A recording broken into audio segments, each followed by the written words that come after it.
Tahimik ang buong kabahayan nang dumating si Jacob galing sa headquarters. Tila walang anumang tensyon ngunit sa loob ng puso niya, naglalagablab ang galit dahil sa pagtataksil ni Mika. Hindi niya sinabi kay Mika na alam niyang pakikipagtagpo nito at ni Ryder. Kababalik lang ni Mika mula sa labas. Agad itong pumasok ng banyo upang maligo. Nakatapis pa ng tuwalya habang kinukuhang damit sa damitan. Hindi nito alam na mula sa bahagyang awang ng pinto ay nandoon si Jacob, palihim na nagmamasid. Nakatayo siya sa gilid ng pinto at nakapako mga mata sa bawat kilos ni Mika. Nang buksan ni Mika ang isang maliit na drawer sa ilalim ng damitan, tumambad ang isang spare phone. Saglitong hinawakan ng dalaga at kagad ipinasok sa isang bag, kasama ng charger. Hindi na siya nakatiis. Pumasok siya sa study room at sinarang pinto ng mahina. Doon siya dumiretso sa table niya at kagad binuksan ang kanyang laptop. May naisip siyang paraan. Sa loob ng silid binuksan ni Jacob ang security system logs ng mansyon. Tinignan ng activity tracker ng mga device na nakakonekta sa kanilang wifi. Doon niya nakita ang isang unknown device nilang beses nang nagkonekta tuwing gabi. Mga oras sa tulog ng lahat. Nagagalit ang bagang niya. Jacob, medyo nainip ako sa bahay. Pwede bang ako na mag-drive sa'yo pauwi at papasok? Hindi mo may tatanong isa akong magaling na driver. Nakangiting bungad ni Mika pagbukas ng pinto. Pinigil niyang pangangalit ng panga. Mukhang gusto talaga siyang ipapatay ni Mika. Pero lalaruin niyang dalaga. Sure, para din makalabas ka at makapasyal. At para makasama kita. Kinagabihan nakahiga siya habang si Mika ay nakaupo sa gilid ng kama at nagsusuklay ng buhok. Pinagmasdan nitong mukha niya. Napakagaling nitong umarte. Pinikit niyang mga mata at pilit tinatago ang galit. Jacob, ani ang dumilat at tinabot ang kamay ng dalaga. Matapos ang pagnanakaw sa mansyon, hindi ba dapat ay may dagdag security ka? Baka kasi nasa panganib ang buhay mo. Kung tumawag ka kaya sa kasamahan mo para magdagdag ng pulis? Relax, walang mangyayaring masama. At kahit na anong dumating, alam kong kaya nating lagpasan ng magkasama. Hindi na nakasagot si Mika. Sa halip ay yumakap ito sa kanya ng mahigpit. Parang ayaw na siyang pakawalan. Hindi ko maiwasang hindi mag-alala. Natatakot ako para sa kaligtasan mo. Alam mo bang hindi pa ako natatakot ng ganito sa buong buhay ko? Hindi ko inakalang mamahalin kita ng ganito, Jacob.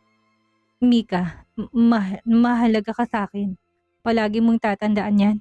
Ani ang hindi masabi ang salitang mahal sa babaeng kinamumuhian kahit na kasinungalingan. Inilapat ni Mika ang labi sa labi niya. Gumanti siya ng maalab na halik, hinila niyang dalaga upang magkatabi sila sa kama.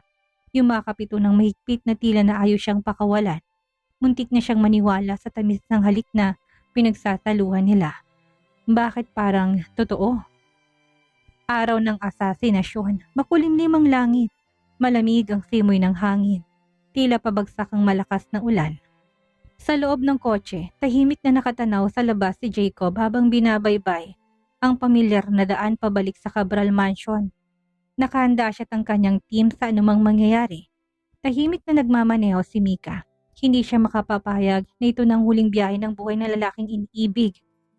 Isang van, 200 metros sa likod ng kotse nila. Mabilis ang pintig ng puso ni Mika. Para siyang aatakihin sa puso sa labis na pangamba. Nakaset sa phone niya ang alas 6:15 ng hapon at eksaktong oras ng pag-atake yon.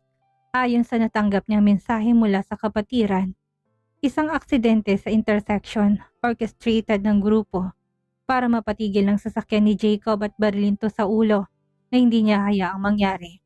6:12 p.m. sa intersection.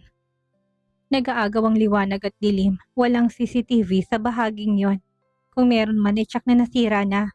Bumagal ang takbo niya, may nakapark na truck sa gilid. Biglang may sumabog sa harap at tila sumabog ang gulong ng nasa unahan. Napahinto siya sa pagmamaneho. Halos hindi siya humihinga, nawalan ng kulay ng kanyang mga labi. Bumaba si Jacob para tumulong sa nasiraan. Hahabulin niya sanang binata ngunit mabilis ito. Paliko na sana siya upang makaiwas sa ambush. Shit! Aniyan na makalabas na si Jacob. May nakita siyang lalaking bumaba sa kotseng nakahinto sa harapan. May dalang mahaba, hindi wrench, kundi baril. Bago pa itaas itong armas ay mabilis nang iniharang ang sasakyan. Ngunit naunang magkaroon ng putukan. May mga pulis na nagsidating. Jacob! Sigaw niyang binuksan ng kotse upang makapasok to. Mabilis niyang minaniobra ang sasakyan upang makalapit dito. Bumangga siya sa isang sasakyan. Sa kaguluhan na tamaan ng balang windshield, nakipagpalitan ng bala si Jacob. "Umalis ka na, Mika," hiyaw nito nang makita siya. "Sumakay ka. Bilis, Jacob. Wala nang oras. Hindi kita iiwan." May mga nagdatingan pang armadong lalaki mula sa likuran. Sumakay na si Jacob, pinaharurot niyang kotse. Nakatingin pa din si Jacob sa labas at nakaamba pa rin ang baril nito. Kinuha nitong telepono at may kinakausap. Nagbibigay ito ng instructions sa mga kasama. Nang biglang may tumawag sa telepono niya, mabilis nang kinuha at tinapon sa labas ng sasakyan. Hindi na sila masusundan ng kapatiran mob sa tracker na nasa phone niya. Pinag-aralan niya ng ruta kung saan sila magtatago pansamantala ni Jacob. Ipagtatapat niya ng totoo sa binata. Mabilis ang takbo nila. Dadalhin niya ito sa kabilang bayan kung saan siya lumaki. Hindi pa itong wakas, ngunit simula nito ng laban nila kontra sa kasamaan. At simula ng kanilang totoong relasyon. "Kumusta ka? Okay ka lang ba, Mika? Dumaan na muna tayo sa ospital. Baka nasaktan ka." Anito ng ibabang telepono. "Okay lang ako. Ikaw, hindi ka ba nasaktan?" Nag-aalalang sabi niya. "Hindi, kailangan na muna nating magtago. Mukhang seryosong gustong magpapatay sa akin. May alam akong lugar na pwedeng pagtaguan pansamantala habang hindi pa nahuling mga nagtatangka sa buhay mo." Hahanap lamang siya ng timing upang sabihin ang lahat kay Jacob. Nagmamaneho si Mika na mapansin niya na may sumusunod sa kanila ni Jacob. Hindi lang isa, kundi dalawang sasakyan. Sumilip si Jacob sa bintana. Nag-take over ang isang patrol car. "Jacob, ngayon na!" sigaw ni Lance. Kinabig niya manibela ngunit hindi niya na naituloy. Nakatutok ang baril ni Jacob sa kanyang sentido.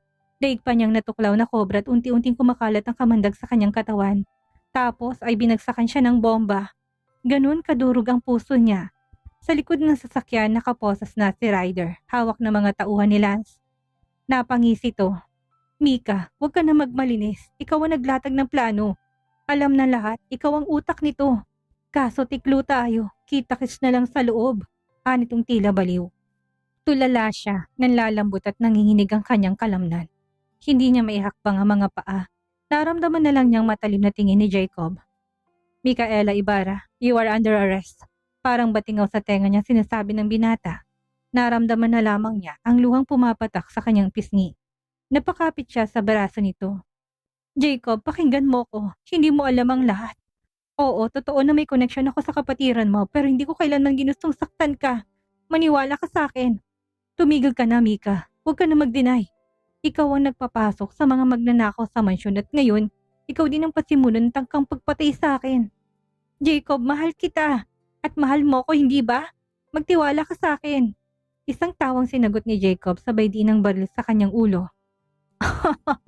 "Do you really think na may gusto ako sa'yo? Na mahal kita? Never.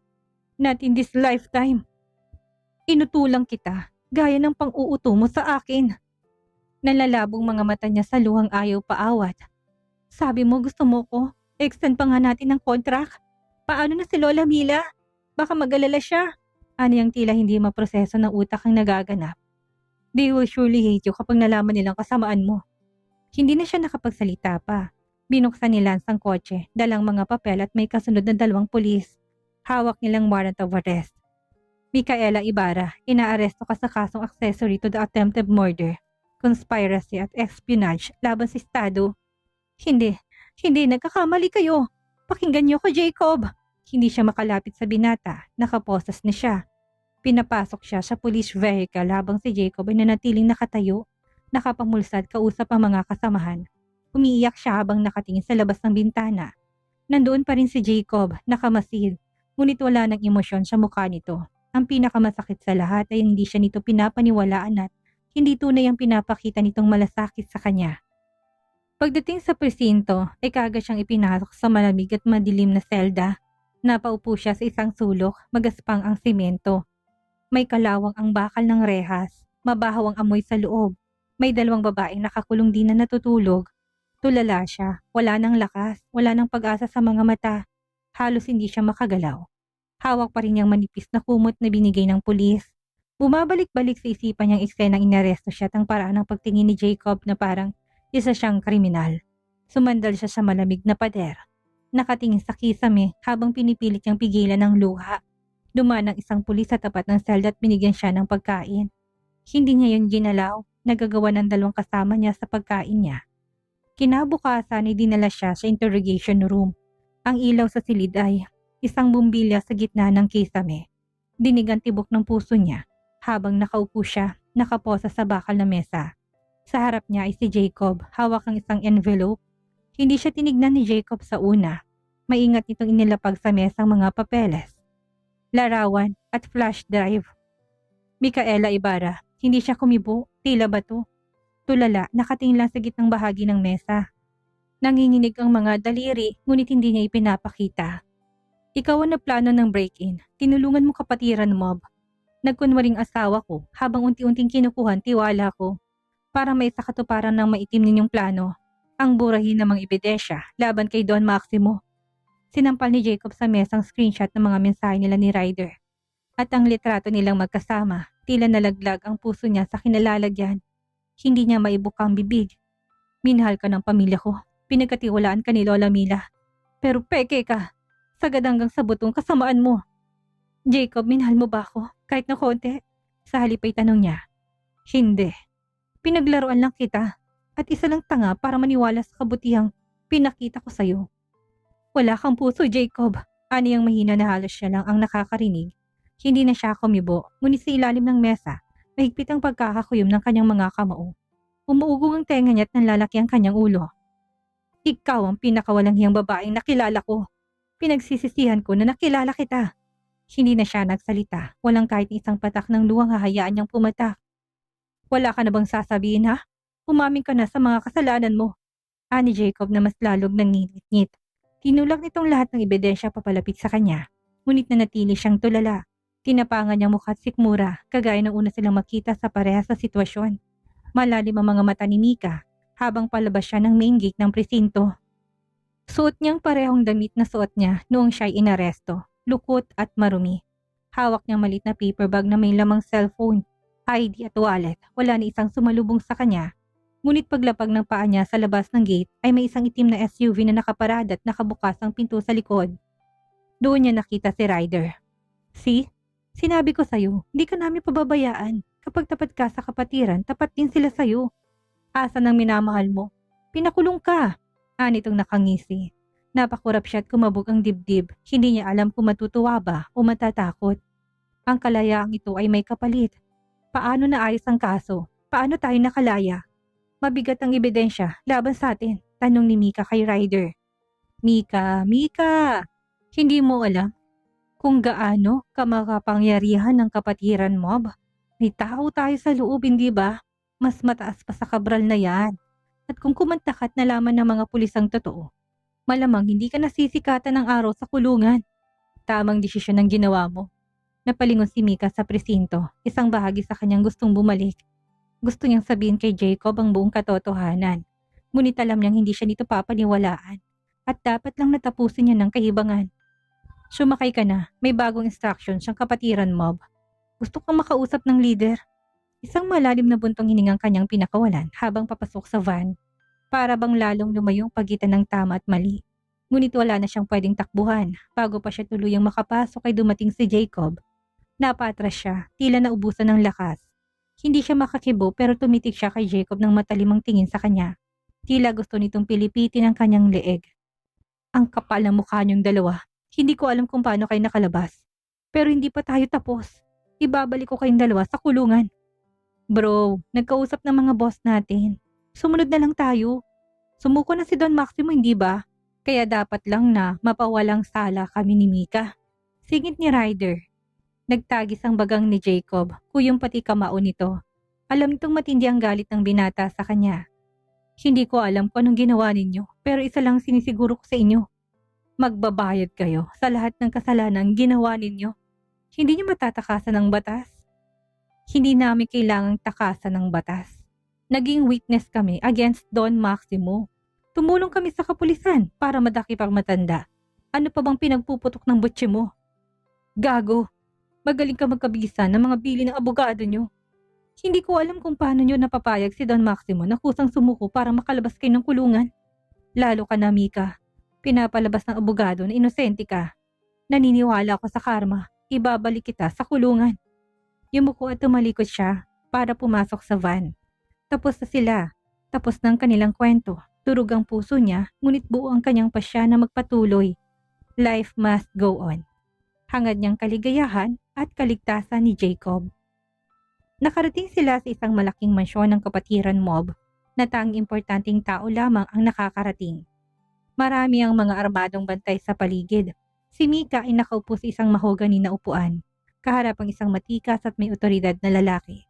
Si Arturo Montalban, ang isa sa kilalang lider ng kapatiran mob na pinakamataas ang ranggo. May katandaan na, ngunit hindi nawawalang bangis sa mga mata nito. Nakapatong sa mesang isang brown envelope. Dahan-dahan tong tinulak ni Arturo papunta kay Mika. Alam mo ba kung bakit kita pinatawag ngayong gabi, Micaela Ibarra?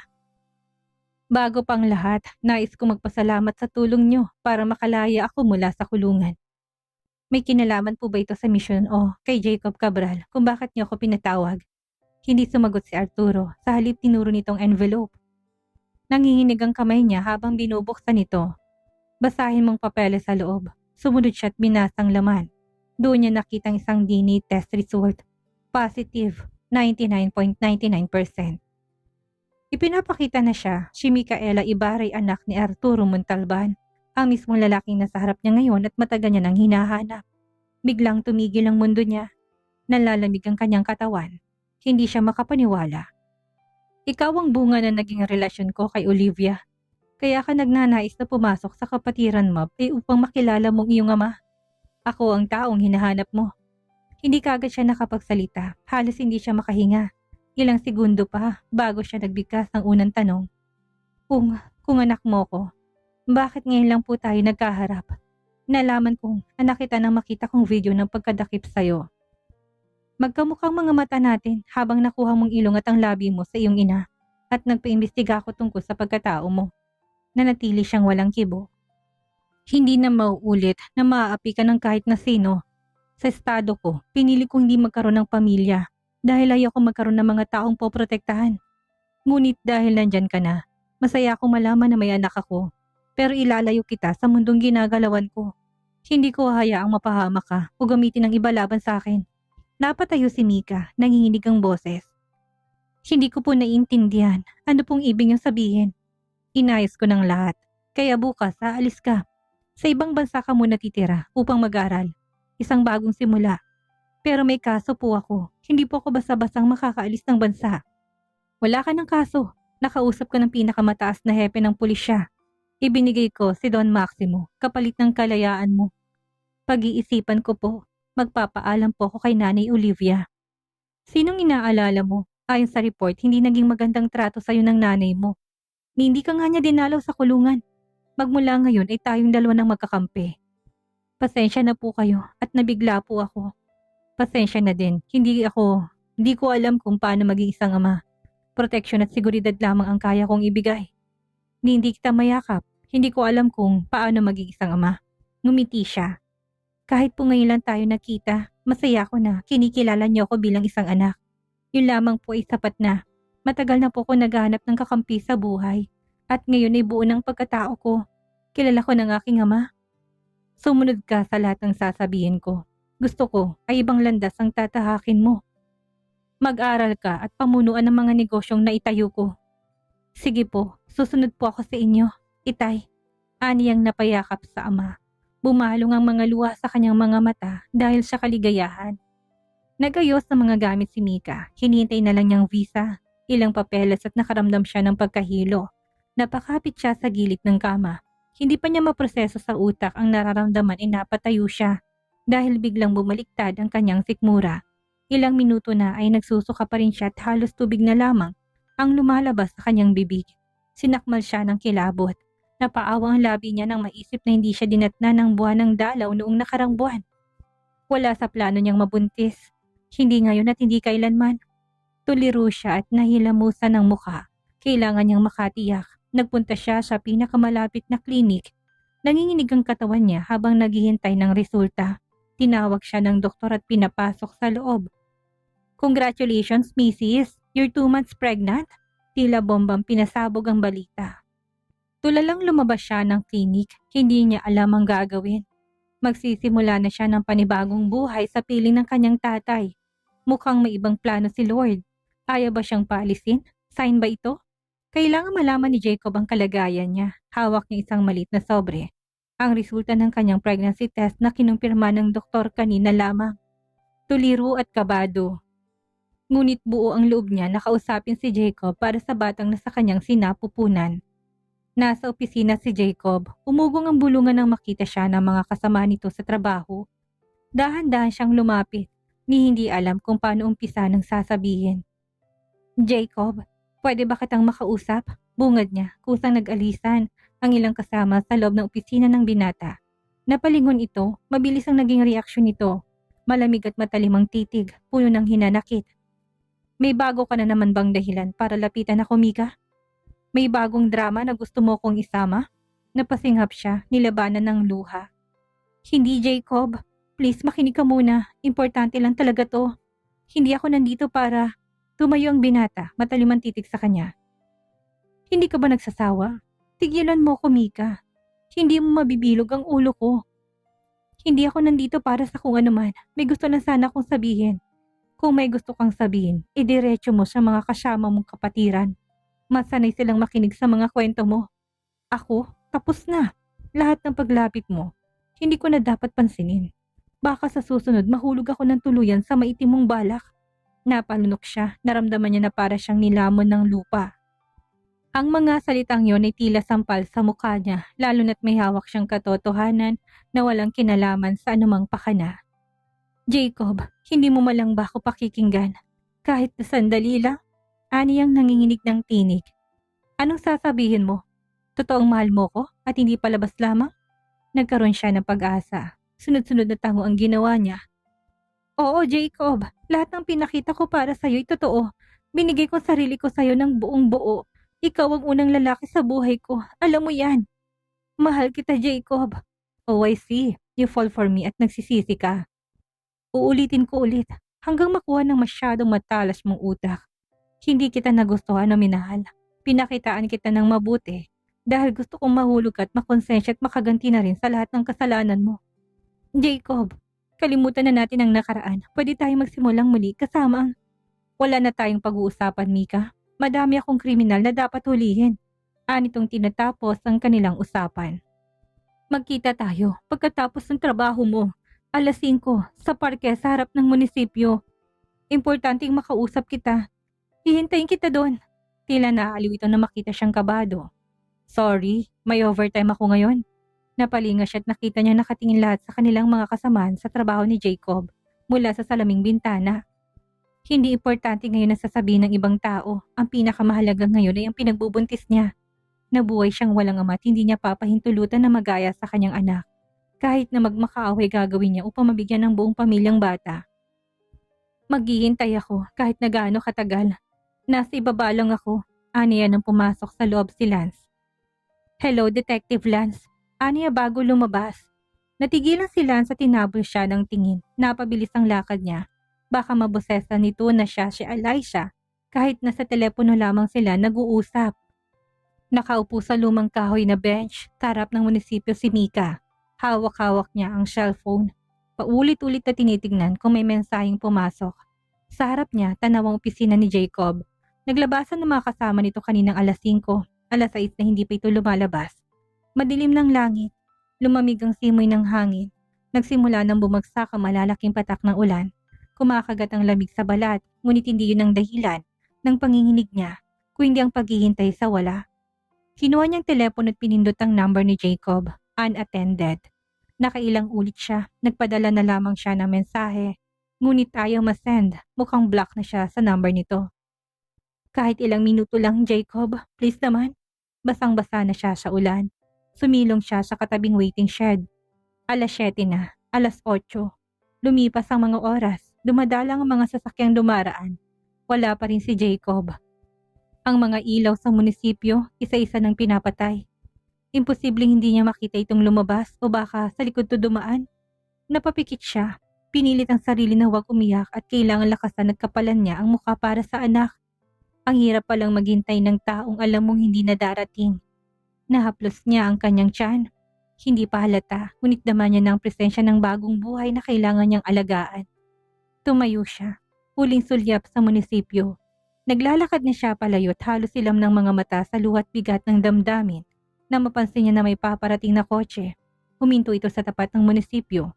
Bumaba si Pamela, naka-heels at bihis na bihis. Hawak ang phone at nginitian si Jacob na kakalabas lamang ng opisina. Sorry, I'm late, mahal.